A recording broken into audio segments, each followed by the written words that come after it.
বাজে প্রায় 7টার মতো, যা রোদের তাপ। তো একটু হাঁটাহাঁটি করলাম, এবার যাবো রান্নায়। আর রান্নায় লাগবে আমার একটু কারি পাতা, দুটো ছিঁড়ে নিই।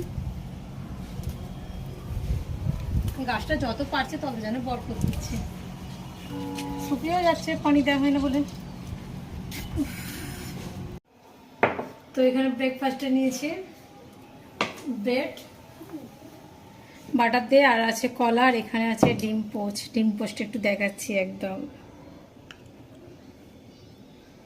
এইভাবে খেতে ভালো লাগে। আমাদের সবাই খাই মোটামুটি এইভাবে, একদম উপরটা এরকম গলা গলা হবে কুসুমটা। আর এদিকে বর খাবে চা, আর এদিকে আছে আমার কাঁচা হলুদ দুধ, আর ওইদিকে একটু বিট গাজর শসা।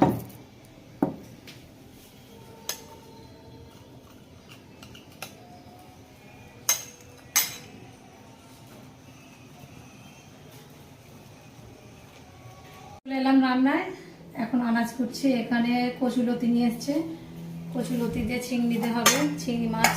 আর এখানে নিয়ে এসছি চিকেন, চিকেনটা ভাবছি একটু কষা করব। আর এখানে হবে পুঁই শাক দিয়ে আলু দিয়ে একটা ঘন্ট মতো হয়, মাছের মাথা আছে, ঘন্ট করবো। আর এদিকে আছে ঝিঙেটা, আজকে হয়তো রান্না নাও করতে পারি। আচ্ছা, ডালনাটা হবে।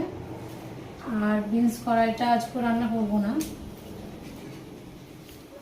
দেখি এখন রান্নায় কি করি। এক একজন তো এক এক খাবে, আমি এগুলো জিজ্ঞাসা করবো কি রান্না করি। ওরা তো মাছ খাবে না খুব একটা।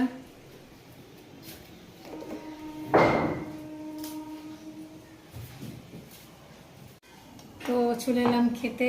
তো মেনুটা যে করেছি বললাম তো আগে, এখানে করেছি পুঁই শাক দিয়ে মাছের মাথা, আর আছে গাজর কুমড়ো দিয়ে ঘন্ট। আচ্ছা, এখানে আছে একদম মাখামাখা, এটা টেনে নিল বড়াগুলো, ডালের বড়া আর বরবটি আলু চচ্চড়ি। এখানে অল্প ঢেঁড়স ছিল, ঢেঁড়স চচ্চড়ি। এখানে আছে চিকেন কষা।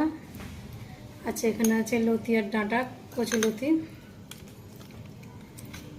আর চিংড়ি। আর এখানে আছে ডালটা, ডালটা প্রেশার কুকারে করেছি, গলে ক্ষীর হয়ে গেছে একদম ডাঁটাগুলো।